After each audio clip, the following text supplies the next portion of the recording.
జై దుర్గా మాత, జై దుర్గా మాత, జై దుర్గా మాత. జ్యోతి, కాలు నొప్పి బాధ పెడుతుందా జ్యోతి?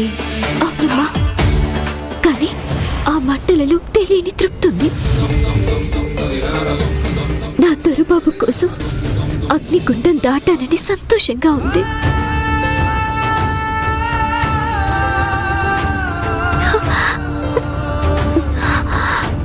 అమ్మా, ఒక్క నిమిషం పట్టుకోండి.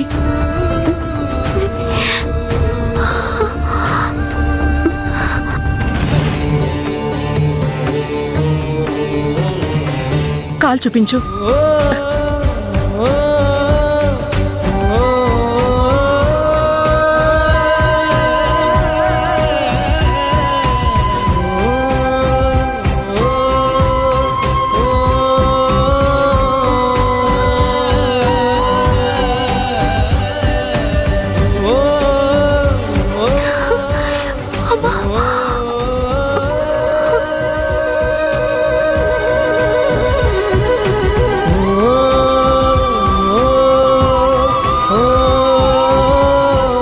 ఇప్పుడు అమ్మవారి దర్శనం చేసుకుని రాజీవ్ క్షేమం గురించి వేడుకుందు కాని పదమ్మా. ఈ జ్యోతి మొత్తానికి సాధించింది. దీన్ని ఊరికే వదలకూడదు. ఇంతకీ రామ్జీ అంకుల్ ఎక్కడికి వెళ్ళిపోయారు?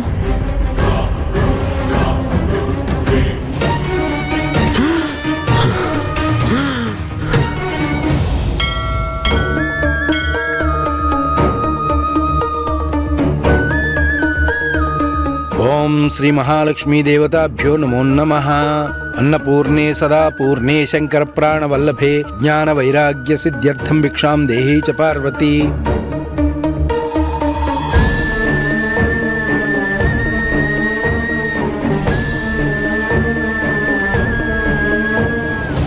అమ్మా, నీ బిడ్డ బయట కొంగు పట్టుకుని నీ సన్నిధిలో నిలబడి అర్థిస్తోంది. నా భర్తకి ప్రాణభిక్ష పెట్టు తల్లి.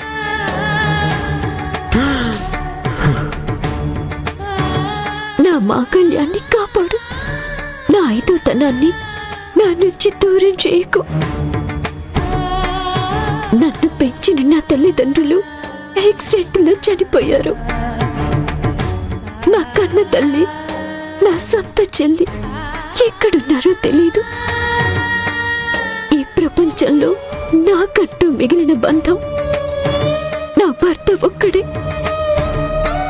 నా ప్రేమ దూరం అవుతుందని నా కోసమే ఆయన ప్రాణాల మీదకి తెచ్చుకున్నారు.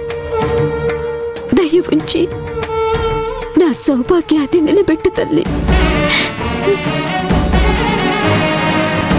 దుర్గమ్మ తల్లి, నా ఇద్దరి కూతుళ్ళ ఐదోతనం ఇప్పుడు ప్రశ్నార్థకమైంది.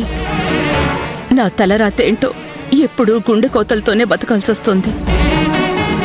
నా కన్న కూతురే నేను సొంత కూతురిలా భావించే జ్యోతి కాపురాన్ని నాశనం చెయ్యాలని చూస్తోంది. ఇది తప్పమ్మా అని అమ్మగా చెప్పలేనంత దూరంలో నేను నా కూతురుకున్నాను. ఇప్పుడు తాళిని ఇద్దరూ పంచుకోవాల్సిన పరిస్థితి ఏర్పడింది. నా మేనల్లుడు బతికితే తప్ప వాళ్ల పసుపు కుంకుమలు నిలబడవు. ఇద్దరిది పాపం చిన్న వయసమ్మా. ఏం జీవితం చూశారని, ఏం సంతోషం అనుభవించారని అష్టకష్టాలు పెడుతున్నావు. బాధలు అనుభవిస్తున్నారమ్మా. వాళ్ళకి మనశ్శాంతి కరువయ్యింది. అది సరిపోదన్నట్టు రాజీవ్కి వచ్చిన ప్రాణగండం వీళ్ల మీద పిడుగులా పడిందమ్మా. ఈ కాలంలో ఏ ఆడపిల్ల చెయ్యలేని గొప్ప పని జ్యోతి చేసింది. మోకాళ్ల మీద మెట్లెక్కింది, అగ్నిగుండంలో నడిచింది. భర్త మీద తనకున్న ప్రేమని చూసైనా కనికరించు తల్లి.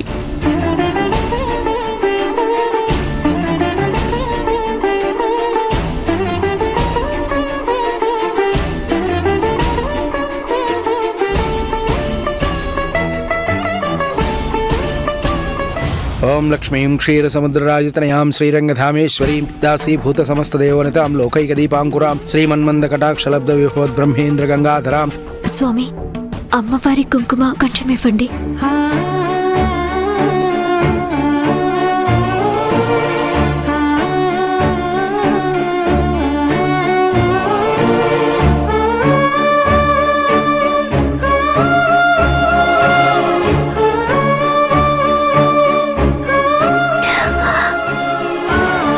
మెల్లగా రామ్మా.